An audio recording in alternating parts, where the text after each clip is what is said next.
Hello, revolutionaries, and welcome back to another episode of the Customer Service Revolution podcast. I'm Denise Thompson, and I am here with your host, John DiJulius, the Chief Revolutionary Officer of the DiJulius Group. How you doing, John? Fantastic. How are you? I'm good. Congratulations. This is the 200th episode. Yeah.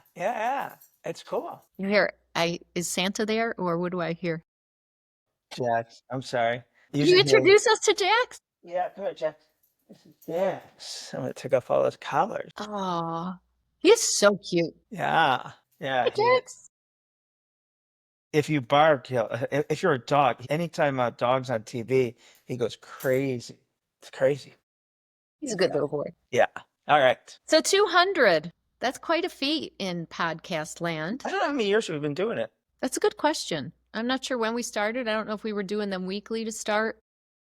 Yeah, they're a little bit more sporadic at first, but I want to say it's a good bit of 5 years, maybe. I don't know. It seems long, but yeah. Well, it'd have to be, nearly 5 years. So we're here now in 2025, first quarter coming to an end, and priorities for 2025. What do you see as big priorities for 2025? Well, for businesses, I think, if you look at the companies that have filed bankruptcy recently, TGIF, Spirit Airlines, Forever 21, Joanne Fabrics. I'm missing a slew of others. Big Lots. I'm just not even getting a dent in the list. The one thing they all have in common is they're not good at customer service. And it's hard to see the pains of customer service when the economy is good, but a weak economy definitely exposes companies with bad customer service. So now's the time to weaponize it, double down, strengthen it, all those things. Because off the top of my head, maybe you can think of one. I can't think of a company that was, known for customer service that has gone down and disappeared. Couple have fallen, but it's because they've taken an eye off the ball. The Starbucks, it has struggled, but they'd admit that, admittedly, I think we've talked about previous things of, went away from the third place, smaller dining rooms or whatever that you're called there, stop writing names and messages on their cups, became obsessed with digital and to-go orders, drive-through. Southwest is taking a big hit right now, changing some core things. I'm not criticizing them for having to charge for bags, but that was one key difference. I can't believe how many people said that's why they flew them, for the free bags. But they Do also you check bags? No, not if I can help it. I mean, I really have to be going someplace for a while. But free check bags and the what they did away with open seating, which I don't know if that was an advantage or a disadvantage, but they've just changed some things, and they got to change, they got to evolve. But I know they just don't seem the same. I don't know, the past since the pandemic, they don't seem to be the same friendly airlines that I think that made them so different for the first 40 years and made it more profitable than all other U.S. airlines combined. So what are indicators that CEOs can look for that their customer service is failing? Well, sales is usually a lagging indicator. But what we talk about at the DiJulius Group is creating an ROX dashboard, a return on experience dashboard. And so, yeah, it could be net promoter score. It could be your customer satisfaction scores. It could be the rise in complaints. Obviously, the big ones, if you can track it, is repeat referrals. Those are always, retention. Those are to me, are the biggest, things. And then, where they're progressing and going and finding out what if, every business can, typically find this out. A 5% increase or decrease swing in,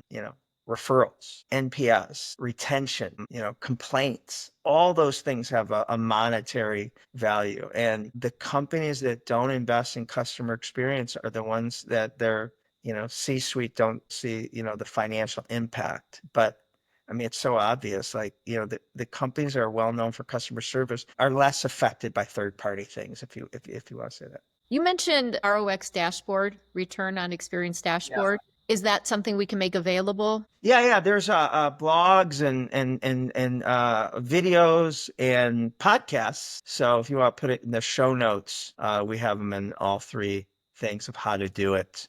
And we did a webinar, which I think was duplicated as a podcast in the past. It's called stop surveying your customers and do this. It's basically, that was the title, that you'll be able to find and share. But Right. my whole thing in that is NPS is fine, but that's in asking if how likely you are to refer someone. So my biggest thing is I don't care to know what your intent is. I want to know if you actually have. So if you're in a business that tracks customers and where they came from and, all that, well, instead of asking how likely are you to refer, you should be able to track, and then hold, your accountants, consultants, hairdressers, whatever, GMs, locations on the referral and repeat. So we call it, we don't, I'm sorry, Fred Reichel came up with it. I might have modified the name, but earned growth, so if you do $1 million last month, last quarter, last year, it comes from two places: bought and earned sales.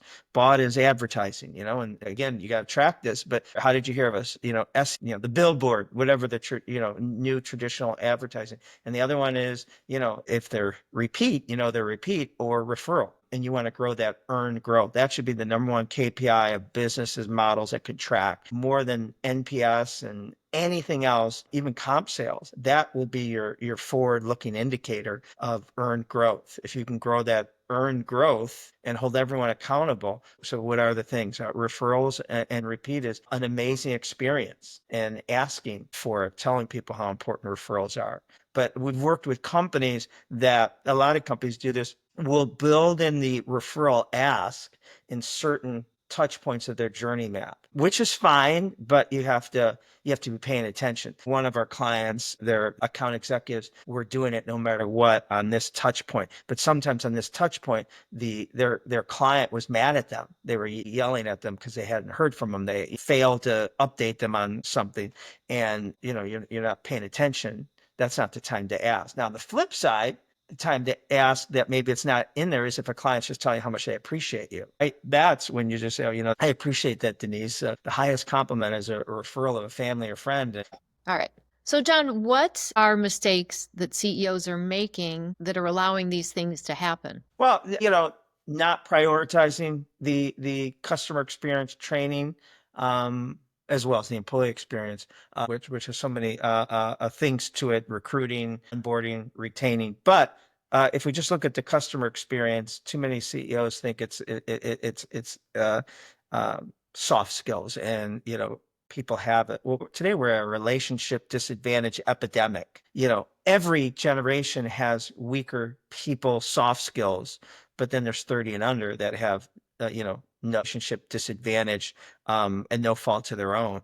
In a recent blog, I quoted a study that said majority of men 18 to 24 have never asked a female, I assume it's female, out in person. And so what? What's that to do with customer service? Well, that's, that was critical people skills, right? Now they have their online dating apps and Instagram and texting and out with all the vehicles. But I asked my son Bo, who's 22, about that, and he couldn't think of a time he ever asked a girl out face to face, where back in our day, that was probably, we couldn't text each other. We could call, but you first had to meet them to call them. So you had to meet them at a bar, at a party, or at school. And, I know for me, I failed miserably a lot of times and had to refine my approach and realize that that wasn't the proper way, which teaches you about people skills and how to approach someone and do it, in a better, authentic way. And then there's I think it's called telephobia, that the same age range has anxiety about answering the phone at work because they don't speak on the phone. So there's classes teaching, that, I guess, Gen Zs, how to speak on the phone. I'm not criticizing that generation, but I don't like talking on the phone if I can avoid it. Right. So it's all of us, but these are critical, what we call service aptitude skills. And, our service aptitude comes from three places. Yours, mine, and your newest employee came from, previous life experiences, and so if we're thinking of a younger generation, they didn't grow up staying at 5-star resorts and flying first class and getting a Mercedes Benz when they turned 16. Every job I ever had, from the moment I started, in the workforce and in high school and beyond, I was expected to give a world-class experience. I didn't know what that looked like. And then the second place is previous work experiences. Most, unless you have a direct pipeline to Disney and Chick-fil-A and Nordstrom employees, which none of us do, the skill set that employees are coming is with a previous manager, boss that maybe made them very paranoid and policy driven. So the third place is what we do with them, what you do with them after you hire them. And that's the only thing you can control. You can't control how they were raised, and you can't control where they worked previously, but what do we do with them after? And so is it just technical training, or are you giving them, training on the service aptitude skills of showing compassion and empathy, understanding a day in the life of a customer, what could be going on, even though there's a disconnect between the kid parking cars valet at the Ritz-Carlton who's never stayed at a Ritz-Carlton. He or she can't appreciate what that's like. And they might have a chip on their shoulder about the customer staying at the Ritz-Carlton, the cleaning person or handyman coming to the $500,000 house, right, to repair something. You might have a chip on your shoulder because, they don't have that. But, that's why you got to understand, everyone has struggles. Everyone has stuff going, on. And so it's just all those things, and making sure that your training represents not only operational, technical processes, how to ring someone out, take their credit card and get all their information, but the compassion, empathy, making a brilliant comeback when you drop the ball, and building a relationship, which is really the superpower of people skills, that it's not taught at home. It's not taught in school. So if you want to be a business that's successful customer experience, you have to make it part of your new employee and ongoing training. So what does that look like? It's curiosity. It's focusing on them, not us. It's the great listening skills. It's having empathy. We've talked about this before, but I think empathy is learned over time, life experiences. And so, you don't have the luxury of just hiring 40, 50, and 60-year-olds. So it can be taught, before, life experiences and teaching people what is going on in people's life. But, you go to the John Roberts Spa business model, ours first business, our hairdressers are in their mid-20s. Their clients are, 40 to 60-year-old professional female. There's a disconnect there. They don't know what it's like to be a 45-year-old anything, where 24 hours and enough time a day, 36 hours wouldn't get it done. And raising kids and aging parents and, all those things. So it doesn't mean we have to change who we hire. We just have to help them understand and appreciate what their customer's dealing with, and how important it is to be present in the moment, not treat them as next, our 1030, our, Zoom call, whatever we can transactionalize, 201B, which is in a hospital room number in bed. We're all guilty of that. And how our professional expertise that they're coming to us it has an impact in their day. Go to a hair salon and it's like, you want to bounce in your step. They might be having a first date since they got divorced 2 years ago, or up for an interview, or a college kid that's graduated needs to look more professional to get hired. A 50-year-old man who needs to look younger and get rid of the gray so he doesn't get replaced by the digital savvy 30-year-old, or someone popping the question tonight. All those things that people say, any business, what is it that this customer needs from me from an expertise standpoint that can have a huge impact in their day, career, life, month, whatever that may look like. So Ritz-Carlton does a phenomenal job at training their employees at every level to do that. And John Roberts, your staff, does a great job of that at every location. So you just finished Employee Experience Executive Academy, one of the sessions. Is this something that's taught in there? Is it a train the trainer? What does it look like from that perspective for people to learn how to train their employees to be Ritz-Carlton-like? Yeah, that's it. We have two academies, the Employee Experience Executive Academy and the Customer Experience Executive Academy, two different but there's really overlap in both, because in the Customer Experience Academy, it's teaching how to create a customer experience action statement, a day in the life of a customer. Nevers and always, your non-negotiables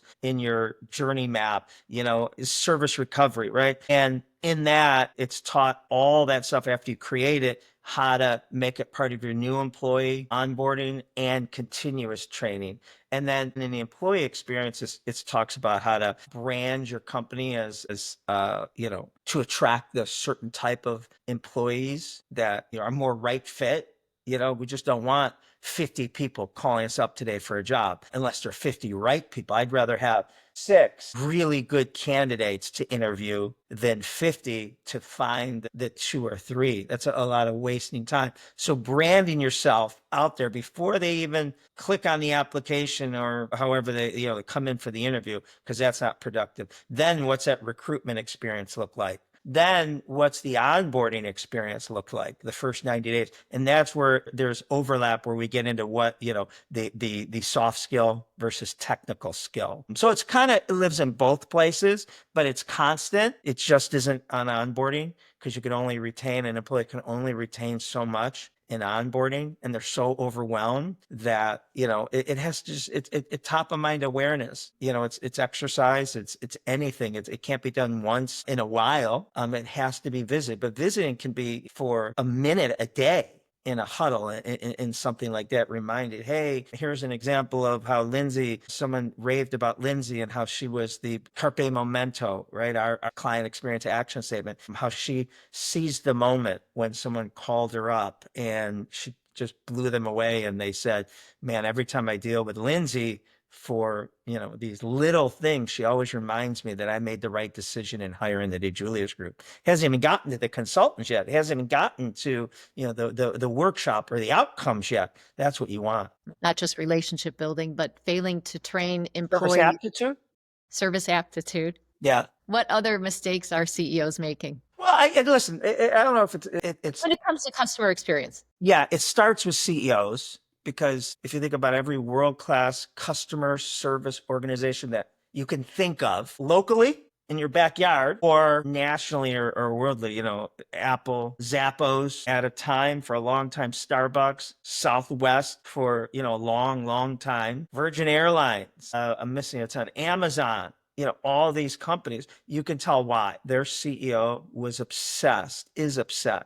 And so it starts there. And so you need executive sponsorship. Executive sponsorship isn't just about writing a check and saying, we're going to spend this much money on training. It's every time they talk about anything, a product launch, marketing, how does that affect the customer experience? So if you go and you watch videos on Steve Jobs, Walt Disney, Richard Branson, Tony Hsieh, Jeff Bezos. Watch videos, read articles when they're interviewed. I don't care what the topic is. They always bring it back to how it impacts the customer and the customer experience. And so that's what, a CEO will always be doing, besides just the top and bottom lines. And so, not getting away from that, not swaying from that. They invest in a CFO.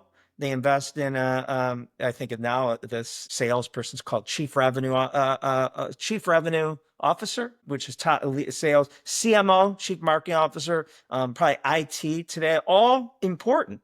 But up until, recently, there was never a chief experience officer. HR, which is great, but the principles of any business, you got to have a head of customer experience. It can't be the CEO, because they have too many things on their plate. So the CXO, the Chief Experience Officer, where does that come from? Is that someone that's typically promoted from within? What background is that? Who makes a good CXO? Yeah, so it all depends on the size of the business, and if you go out and find someone, that's great, that has what you're looking for. But obviously, a perfect world, if it is someone that you're growing and you've been with you, it shouldn't, now that they've modeled the behavior, that at every position you've had them in the company, they were a rock star. They were the Michael Jordan of, what they did. So ideally it would be that versus, but if you go out and you find someone that has that skill set, that worked in a type of company with that background, those brands we were talking about,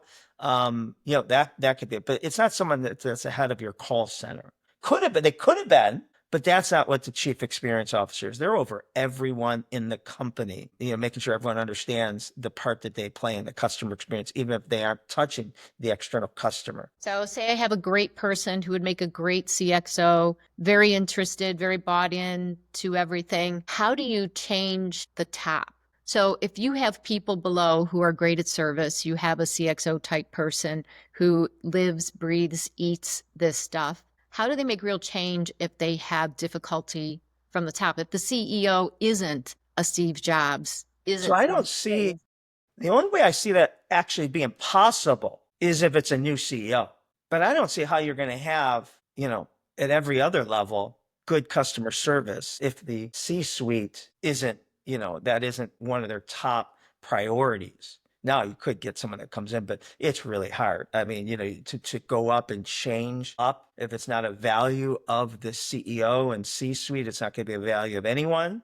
If it's not a value of a parent, it's probably not going to be a value of the kid. So that's going to be hard. Now, if the CEO genuinely cares but doesn't know how to do it, that's a little different. And that's where having someone on your team, listen, finance and the P&L is critical to every business. A lot of CEOs don't have that skill set. So they're smart enough to bring in a CPA, a controller, and have that. And that, is what a great CXO can do for a company, as long as they have the want, it's not flavor of the month, program of the year, or management by bestseller, that's something that's truly in them. That absolutely. But if it's not a priority of the CEO, I don't think it ever will be a priority of the company. How do we go about fixing these mistakes? So we talked about the service aptitude.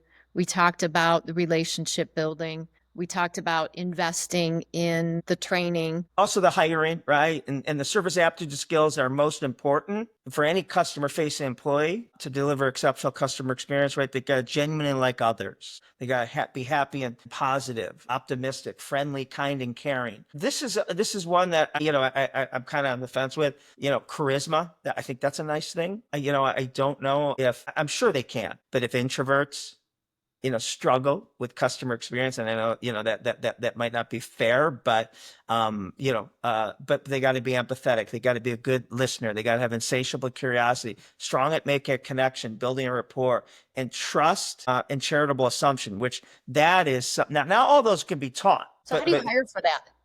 What does the interview process look like when you're recruiting, when you're hiring for those types of people? Right. So the ones, those were 9 of those, right? The ones that, cannot be taught, all the training in the world will not change. If you don't genuinely like others, 10,000 hours, I don't think is going to move the needle on that. So there is, of the 9 I just rattled off, 5 of them you could definitely be taught. 4 of them cannot be taught. Genuinely like others. Are they happy, positive, optimistic people? Friendly, caring, kind, and the charismatic.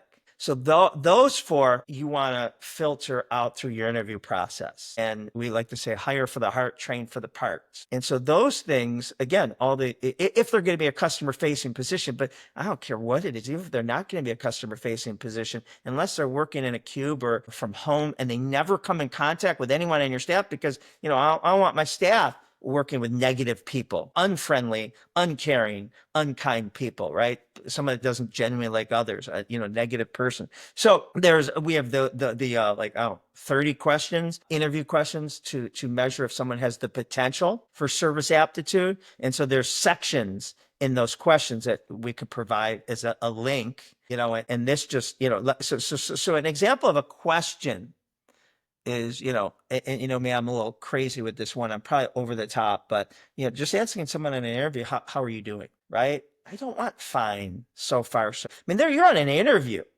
And if that's what you're saying in an interview, it's only going to get worse. It's like if they dress poorly on an interview, what do you think is going to be after that? That's the first date. If the guy isn't opening the door for you on the first date, the chance of him opening the door for you in 5 years, right? So how are you? I'm a crazy fanatic about that answer. Good, fine. I don't want fine. I don't want your coworkers to be dealing with fine. I certainly don't want my clients, guests, patients, tenants, whatever we may call them, dealing with fine. Well, that means something's bugging you going on in your life, but I go off on that. But some of these things you have to allow for the nervousness of the candidate, right? Another, again, we have 30 questions, but another one is on your free time, days off, weekends, vacations, nights, whatever what do you enjoy doing?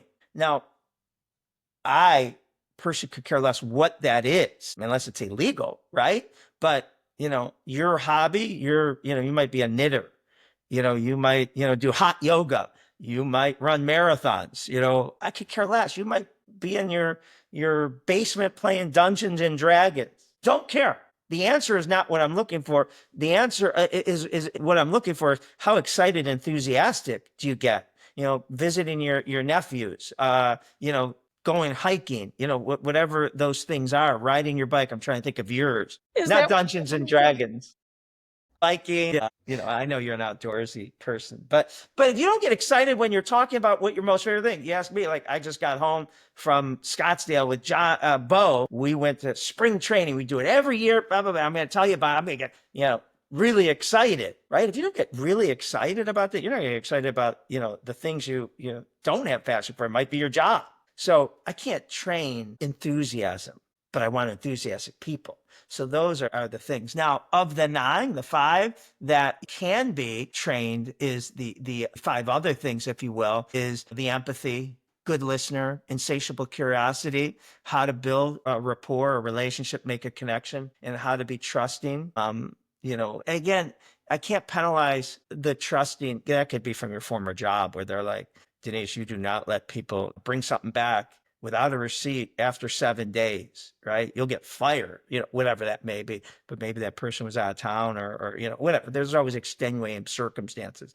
So all those things can be taught, but not just once. They got to be constantly be reminded. Employees from being brainwashed will be protective of your company in a good way, but it's not what we want.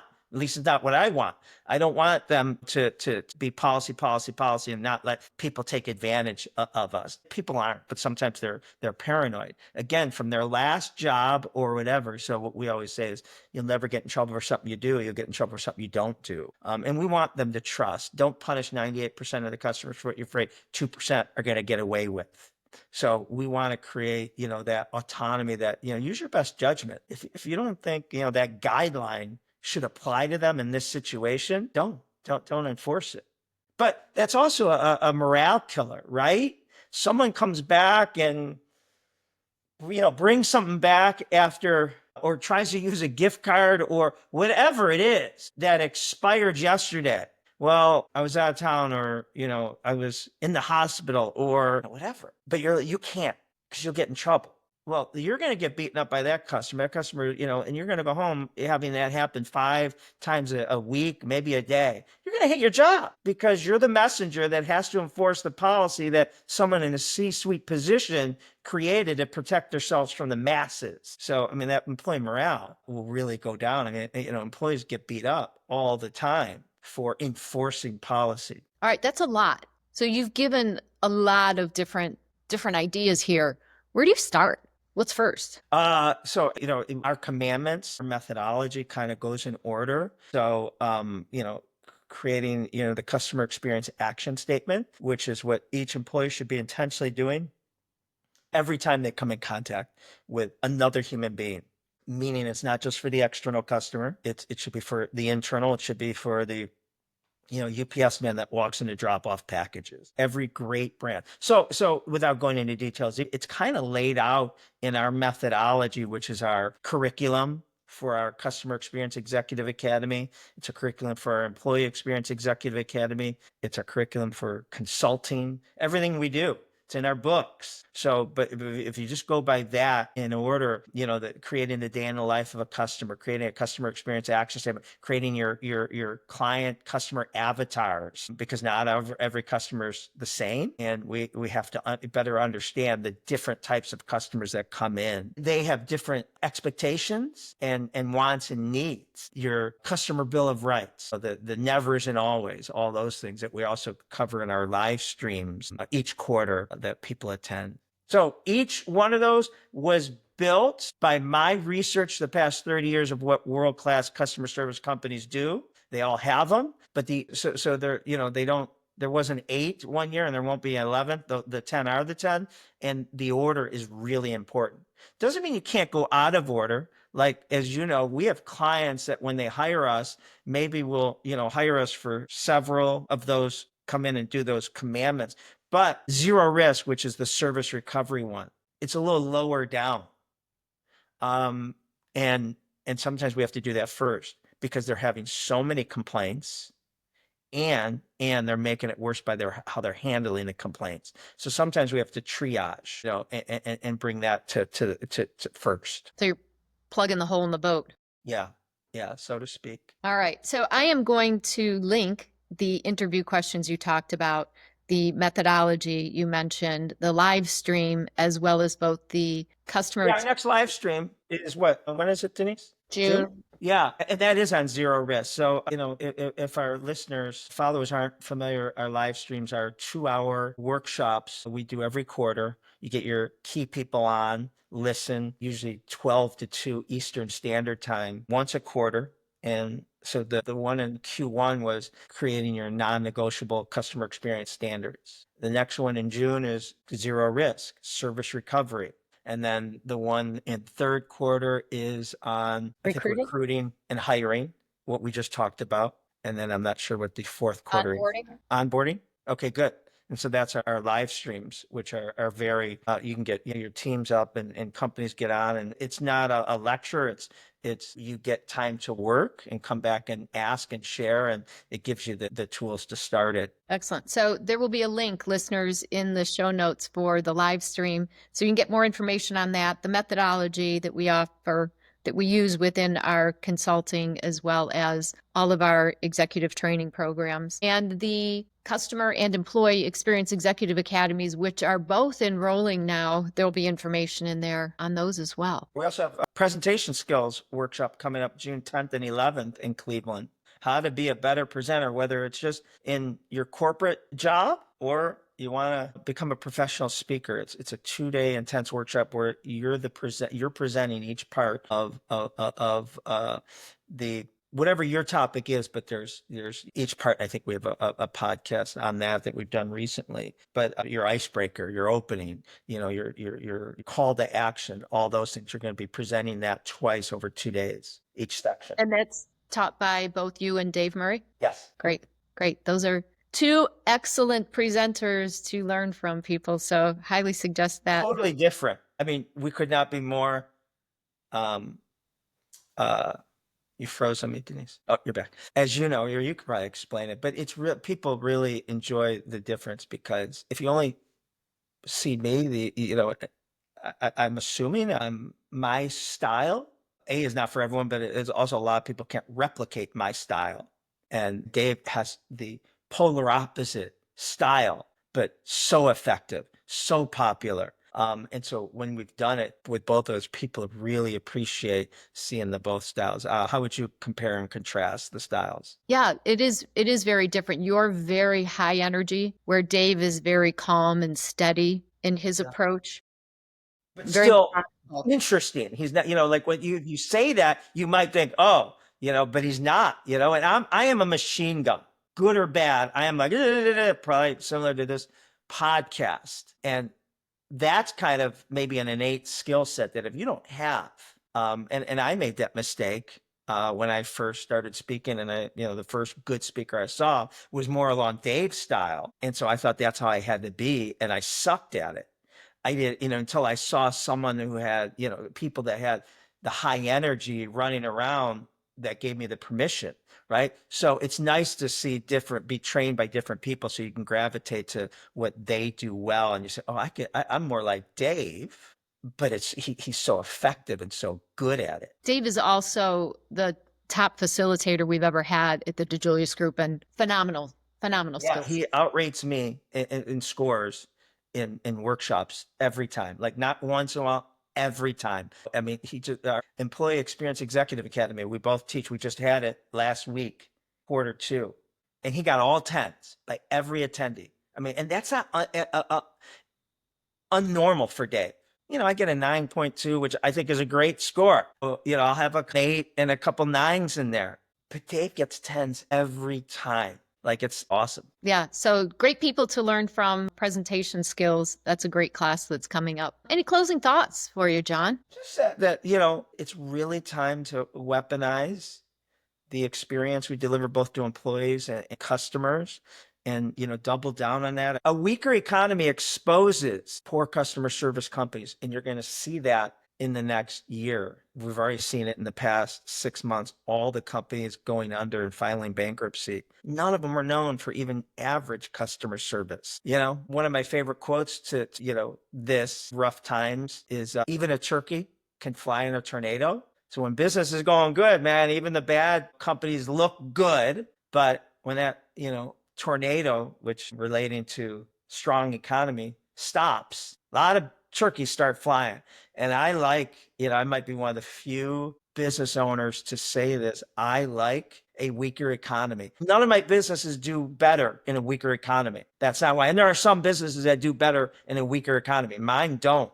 But it exposes, and to me, it's, a recession, if you want to call it that, is a business enema, right? I mean, it just does a cleansing of all the competition, and our competitors are not built for weak economies, and so it just does a cleaning up of the crap in that we compete with, that either make customers chase price or question if the integrity of doing business with anyone in the industry is worth it. Awesome. Thanks, Denise. Thank you, John. That's a wrap.